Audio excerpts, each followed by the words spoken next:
Now it was time for the money changers to get back to the business of a new private central bank for America.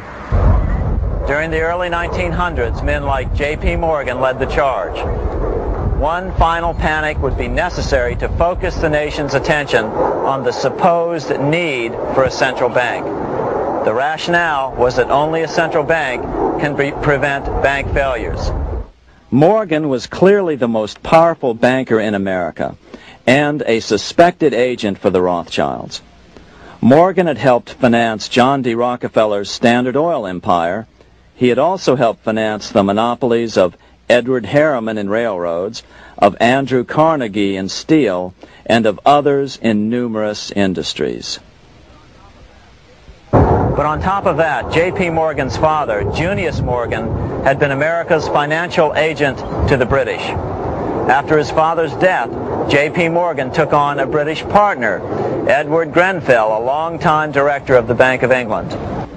In fact, upon Morgan's death, his estate contained only a few $1 million. The bulk of the securities most people thought he owned were in fact owned by others.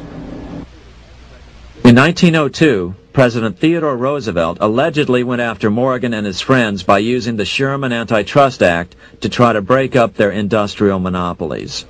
Actually, Roosevelt did very little to interfere in the growing monopolization of American industry by the bankers and their surrogates.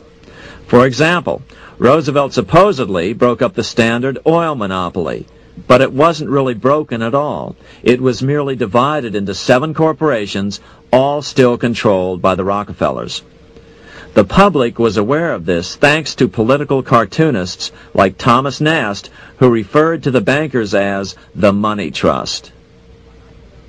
By 1907, the year after Teddy Roosevelt's re-election, Morgan decided it was time to try for a central bank again. Using their combined financial muscle, Morgan and his friends were secretly able to crash the stock market. Thousands of small banks were vastly overextended. Some had reserves of less than 1% thanks to the fractional reserve principle.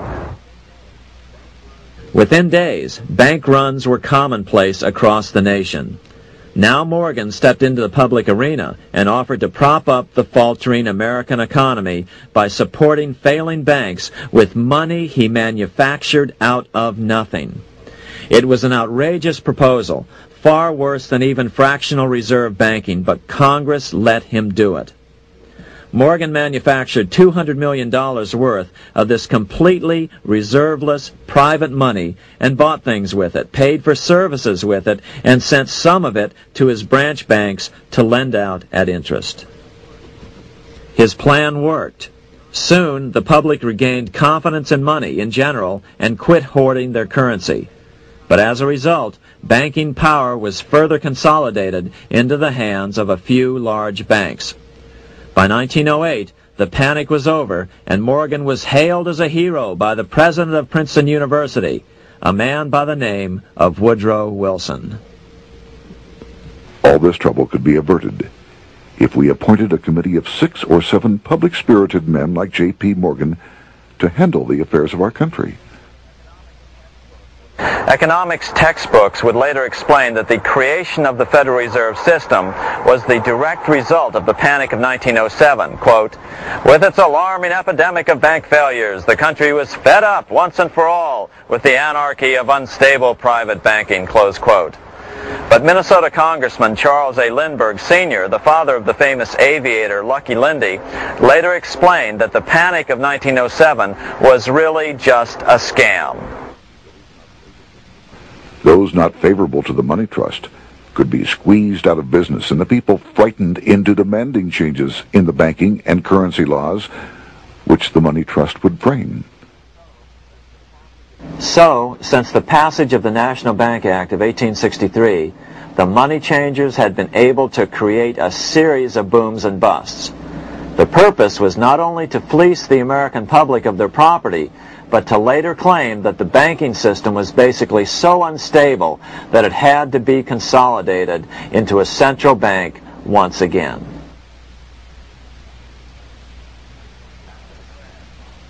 After the crash, Teddy Roosevelt, in response to the panic of 1907, signed into law a bill creating something called the National Monetary Commission. The commission was to study the banking problem and make recommendations to Congress. Of course, the commission was packed with Morgan's friends and cronies. The chairman was a man named Senator Nelson Aldrich from Rhode Island. Aldrich represented the Newport, Rhode Island homes of America's richest banking families. His daughter married John D. Rockefeller, Jr., and together they had 5 sons: John, Nelson, who would become vice president in 1974, Lawrence, Winthrop, and David, the head of the Council on Foreign Relations and former chairman of Chase Manhattan Bank.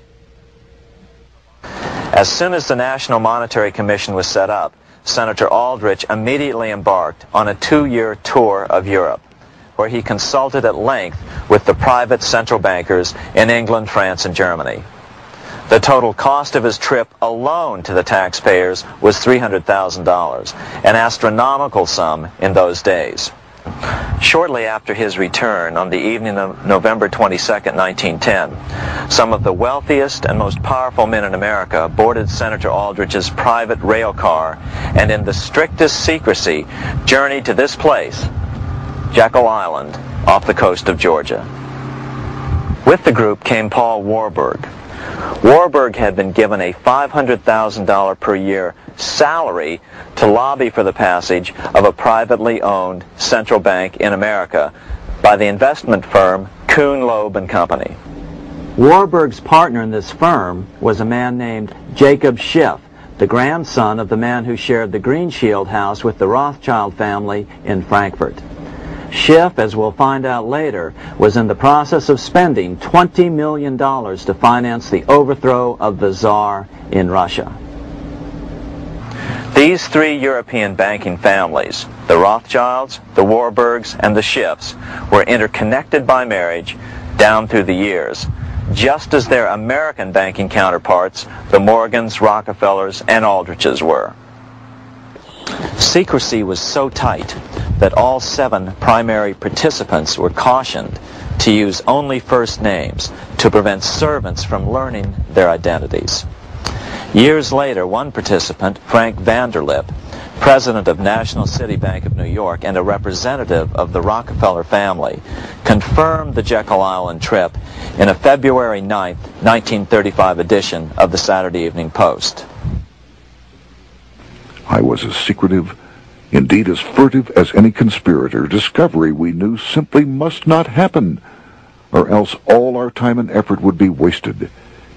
If it were to be exposed that our particular group had got together and written a banking bill, that bill would have no chance whatever of passage by Congress.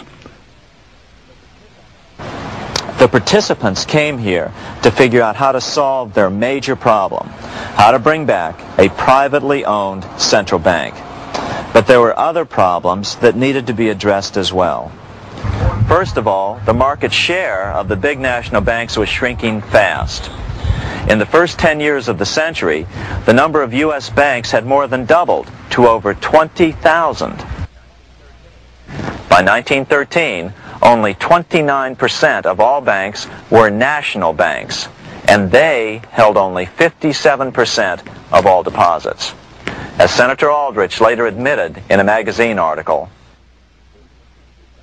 before passage of this act, the New York bankers could only dominate the reserves of New York. Now, we are able to dominate the bank reserves of the entire country.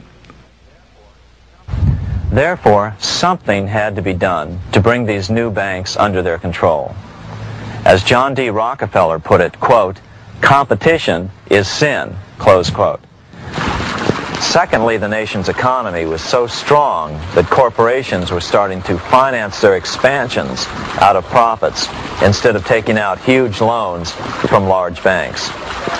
In the first 10 years of the new century, 70% of corporate funding came from profits. In other words, American industry was becoming independent of the money changers, and that trend had to be stopped. All the participants knew that these problems could be hammered out